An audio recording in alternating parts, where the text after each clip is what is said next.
সুপ্রিয় অষ্টম শ্রেণীর শিক্ষার্থীরা, আশা করি তোমরা সকলে বেশ ভালো আছো। আজকে আমি তোমাদের গণিত বইয়ের অনুশীলনী 2.2 এর নমুনা প্রশ্নের অর্থাৎ এই 7 নাম্বার সংক্ষিপ্ত প্রশ্নের উত্তরগুলো সমাধান করব, প্রশ্নগুলোর উত্তর সমাধান করব। তো তোমরা যদি এর আগের ভিডিওগুলো দেখে আসতে পারো তাহলে আরো ভালো হয়, কারণ এর আগের ভিডিওগুলোতে আমি এই অনুশীলনীর অন্যান্য অঙ্কগুলো মানে এর আগের অঙ্কগুলো সমাধান করছি। তো চলো আমরা এখন 7 নাম্বার অঙ্কের সমাধান করি। 7 নাম্বার দিচ্ছে সংক্ষিপ্ত প্রশ্ন। ক নাম্বারে কি বলছে দেখো, যদি এগুলো খুবই সহজ সমাধান, তোমাদের এগুলো না করাইলেও হয়তো তোমরা এগুলো আগে পরে করছো এরকম সমাধানগুলো। দেখো ক নাম্বারে কি বলছে যে 5% হার মুনাফায় 500 টাকার কত বছরের মুনাফা 250 টাকা হবে। অর্থাৎ এখানে মুনাফার হার দেওয়া আছে 5%, আসল দেওয়া আছে 500 টাকা, আর মুনাফা দেওয়া আছে 250 টাকা। তো আমাদের সময় বের করতে হবে, কত বছর চাইছে, তাহলে সময় বের করতে হবে। চলো এটা সমাধান করি আমরা। ক নম্বরে কি বলছে দেখো, ক নম্বরে দেখো কি লিখলাম, দেয়া আছে মুনাফার হার আর ইকুয়াল 5%। তো 5% মানে আমরা এটাকে এভাবে লিখতে পারি 0.05, অথবা 5কে 100 দ্বারা ভাগ করে দিলেও হবে, বা 5/100 লিখলেও হবে, অথবা 5কে 100 দ্বারা সরাসরি ভাগ করে দিলেও 0.05 হবে। এরপরে আসল দেওয়া ছিল 500 টাকা, তাহলে আসল পি ইকুয়াল 500 টাকা, মুনাফা আই ইকুয়াল 250 টাকা। আসলকে পি দ্বারা প্রকাশ করা হয়, মুনাফাকে আই দ্বারা প্রকাশ করা হয়, আর মুনাফার হারকে কিন্তু আর দ্বারা প্রকাশ করা হয়। এগুলো অনুশীলনী 2.1-এর অঙ্ক, তারপরও রিপিট করলাম। সবকিছু দেওয়া আছে, যেহেতু সময়টা আমার বের করতে হবে তাহলে সময়কে আমরা ধরে নিলাম, ধরি সময় n বছর। তাহলে আমরা জানি মুনাফার সূত্র জানি কি, আমরা জানি I equal P R N. তা আমাদের বের করতে হবে তো এন এর মান, মানে সময় বের করতে হবে। তাহলে দেখো এন এর সাথে কিন্তু পি গুণ অবস্থায় আছে, তাহলে পক্ষান্তর হয়ে বাম দিক থেকে ডানে আসলে সেটা ভাগ হয়ে যাবে। তাহলে I divided by P R equal N. এখন আমি সাইড চেঞ্জ করে দিই, এনটাকে বাম থেকে ডানে আনলাম, আর আই ডিভাইডেড বাই পি আর কে আমরা ডান দিক থেকে বাম দিকে নিলাম। এখন দেখো আই এর মান 250 বসাইলাম, পি এর মান 500 এবং আর এর মান 0.05।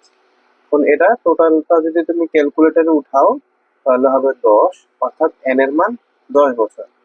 অর্থাৎ প্রশ্ন চাইছিল কত বছরে মুনাফা 250 টাকা হবে, তার উত্তর হলো 10 বছরে। এরপরে খ নাম্বার দেখো কি বলছে, একটি পণ্য 12% মুনাফায় 1344 টাকা বিক্রয় করা হলে ক্রয় মূল্য কত। প্রশ্নটা আশা করি বুঝতে পারছো, যে ধরো 12% মুনাফায় বিক্রয়টা, কোন একটা পণ্য 1344 টাকা বিক্রয় করা হয়েছে, মানে 1344 টাকা বিক্রয় করলেই 12% মুনাফা হয়, অর্থাৎ 12% লাভ হয়। তাহলে ক্রয় মূল্য কত কি, মানে ওই পণ্যটা কত টাকায় কেনা হয়েছিল, প্রশ্ন হচ্ছে এটা। চলো এটার সমাধান করি আমরা। দেখো 12% মুনাফায়, তাহলে আমরা লিখতে পারি না, 12% মুনাফায় ক্রয় মূল্য 100 টাকা হলে বিক্রয় মূল্য কি, অবশ্যই 100-র সাথে 12 যোগ হবে, 100 যোগ 12 অর্থাৎ 112 টাকা। তার মানে ক্রয় মূল্য 100 টাকা হলে বিক্রয় মূল্য 112 টাকা, যেহেতু প্রশ্নে বলেই দিচ্ছে 12% মুনাফা। তাহলে এখন আমরা এটা লিখতে পারি না যে বিক্রয় মূল্য যদি 112 টাকা হয়, হলে বিক্রয় মূল্য 112 টাকা হলে ক্রয় মূল্য 100 টাকা। এখন তোমরা বলতে পারো আমরা ক্রয় মূল্য 100 টাকা হলে বিক্রয় মূল্য 112 টাকা, এটাও তো লিখতে পারতাম। দেখো প্রশ্নে যেটা চাইছে সেটাকে বুঝতে হবে যে ক্রয় মূল্য কত, যেটা চাবে সেটা বাম দিকে থাকবে। দেখো ক্রয় মূল্য বাম দিকে রাখছি, এটা ডান দিকে, এটা বাম দিকে, যেটা প্রশ্নে যেটা যাবে সেটা অবশ্যই কি বাম দিকে থাকবে। বিক্রয় মূল্য 112 টাকা হলে ক্রয় মূল্য 100 টাকা, বিক্রয় মূল্য, সুতরাং বিক্রয় মূল্য 1 টাকা হলে কি ক্রয় মূল্য কি আরো কমবে, কমে গেলে কি ভাগ হবে। তাহলে 100 কে আমরা কত 112 দ্বারা ভাগ করে দিব, এই যে 100 এবং এই 100 কে 112 দ্বারা ভাগ করে দিব। তো প্রশ্ন বলছিল যে 1344 টাকা বিক্রয় মূল্য, সুতরাং বিক্রয় মূল্য 1344 টাকা হলে কি কি হবে, 1 টাকায় যদি এইটুকু হয় তাহলে 1344 টাকায় কি আরো বেশি হবে? তাহলে বেশি হলে কি গুণ হবে, এবং গুণ সবসময় উপরে হয়। আর ভগ্নাংশের সাথে কোনো সংখ্যা যদি গুণ করি তাহলে সেই গুণটা উপরে লবের সাথে হয়। তাহলে এইটা টোটালি যদি আমি ক্যালকুলেটরে উঠাই যে 100 গুণ 1344 এবং নিচে 112 দ্বারা গুণ করে যদি 112 দ্বারা ভাগ করি তাহলে হবে 1200 টাকা। অর্থাৎ ওই পণ্যটার ক্রয় মূল্য ছিল 1200 টাকা। তো আশা করি তোমরা আম, খ নাম্বার প্রশ্নের সমাধানটা বুঝতে পারছো। এরপরে দেখো গ নাম্বারে কি আছে যে শতকরা বার্ষিক কত মুনাফায় 2500 টাকা 3 বছরের মুনাফা 600 টাকা হবে। এটাও অনেকটা ক্রয়ের মতোই।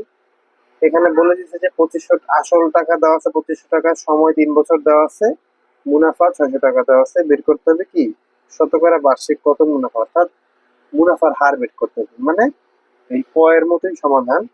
এগুলো তোমরা 2.1-এ অহরহ করছো, তারপরে দেখো আমি সমাধান করে দিচ্ছি। এখানে দেয়া আছে আসল পি ইকুয়াল 2500 টাকা, সময় এন ইকুয়াল 3 বছর, এবং মুনাফা আই ইকুয়াল 600 টাকা। যেহেতু আমাদের মুনাফার হার বের করতে হবে সেটা আমরা জানি না, তাহলে সেটা আমরা ধরে নিই। ধরি মুনাফার হার ইকুয়াল আর। আমরা জানি মুনাফার সূত্র কি I equal P R N. আমাদের বের করতে হবে কিন্তু আর এর মান। তাহলে পি আর এন কিন্তু আর এর সাথে গুণ অবস্থায় আছে, তাহলে পক্ষান্তর হইলে গুণটা এখানে আসলে বাম দিক থেকে ডানে আসলে, এবং পক্ষান্তর হইলে ভাগ হয়ে যাবে। তাহলে I divided by P N equal R. এখন সাইড চেঞ্জ করে দিই, আরটাকে এই পাশে আনি, আই ডিভাইডেড বাই পি এনটাকে এই পাশে আনলাম। আই এর মান বসালাম, পি এর মান বসালাম, এন এর মান বসালাম। যেহেতু মুনাফার হার বের করবো, মুনাফার হার বের করতে হলে অবশ্যই আমাকে 100 দ্বারা গুণ করতে হবে। তাহলে 100 দ্বারা গুণ করে যদি টোটালটা আমরা ক্যালকুলেটরে উঠাই তাহলে হবে 8%, অর্থাৎ মুনাফার হার হইতেছে 8%। তো আশা করি এই গ নাম্বার সমাধানটা তোমরা বুঝতে পারছো। এরপরে ঘ নাম্বার প্রশ্নে দেখো কি আছে যে 12% মুনাফায় 1000 টাকা ব্যাংকে রাখলে 2 বছরে চক্রবৃদ্ধি মূলধন কত হবে? তো এটা চক্রবৃদ্ধি মূলধনের সূত্র দিয়ে হবে। প্রশ্নে কি কি দেওয়া আছে, মুনাফার হার দেওয়া আছে, আসল টাকা দেওয়া আছে বা মূলধন দেওয়া আছে, আর হইতেছে কি সময় দেওয়া আছে 2 বছর। তো আমাদের চক্রবৃদ্ধির মূলধন নির্ণয় করতে হবে। তো দেখো দেয়া আছে চক্রবৃদ্ধি মুনাফার হার 12%। 12%কে তো আমরা এইভাবে রাখতে পারবো না, লিখতে হবে কি 12/100, অথবা 12কে 100 দ্বারা ভাগ করলে সরাসরি এই মানটা আসবে 0.12। আর আসল বা মূলধন কত দেওয়া ছিল 1000 টাকা, তাহলে আসল পি ইকুয়াল 1000 টাকা। তোমরা আসলের বদলে মূলধনও লিখতে পারবা। আসল পি ইকুয়াল 1000 টাকা, সময় এন ইকুয়াল 2 বছর প্রশ্নে দেওয়াই ছিল সময়। তাহলে আমরা জানি চক্রবৃদ্ধি মূলধন সূত্রটি, আমরা জানি চক্রবৃদ্ধি মূলধনের সূত্রটি P into 1+r² N. P এর মান বসাইলাম 1/1, আর এর মান কত 0.12 ছিল, তো বসাইলাম 0.12। 1000-এর 1000, একের সাথে যদি 0.12 আমরা যোগ করি তাহলে 1.12, আর এন কিন্তু 2 বছর ছিল তাই এখানে স্কোয়ার হইলো, মানে বর্গ হইলো, কেন স্কোয়ার। তাহলে 1000-এর সাথে যদি আমরা 1.12 তার উপর বর্গ করে গুণ করে দিই তাহলে কত হবে 1254.40 টাকা। তো আমার চক্রবৃদ্ধির মূলধন হইতেছে 1254.40 টাকা। তো আশা করি তোমরা এই ঘ নাম্বার অঙ্কটার সমাধান বুঝতে পারছো। এরপর দেখো উ নাম্বারে কি বলছে যে কোন শহরের বর্তমান জনসংখ্যা 30 লক্ষ এবং ওই শহরের জনসংখ্যা বৃদ্ধির হার প্রতি হাজারে 30 জন, 1 বছর পর ওই শহরের জনসংখ্যা কত হবে? এরকম একটা অঙ্ক আমরা অনুশীলনীতেও করছিলাম। চলো এখন এটা সমাধান করি। তো দেয়া আছে একটি শহরের জনসংখ্যা, বর্তমান জনসংখ্যা যেটা সেটাকে আমরা পি ধরে নিব, বা পি সেটা পি ধরে নেওয়ার কিছু নাই। বর্তমান জনসংখ্যাকে আমরা পি বলবো 30 লক্ষ। একক, দশক, শতক, হাজার, অযুত, লক্ষ, নিযুত, তার মানে এখানে 30 লক্ষ। 30 লক্ষ জন। জনসংখ্যা বৃদ্ধির হার কত? প্রতি হাজারে 30 জন বলে দিচ্ছে, 30 ভাগ 1000। তাহলে 0 0 কাটাকাটি যায়, তাহলে 3 ভাগ 100। 3 ভাগ 100 কে যদি আমরা ক্যালকুলেটর বসাই তাহলে 0.03 হবে। তাহলে বৃদ্ধির হার আমরা পাইলাম, এবং সময় প্রশ্নে দেওয়া আছে 1 বছর, n = 1 বছর।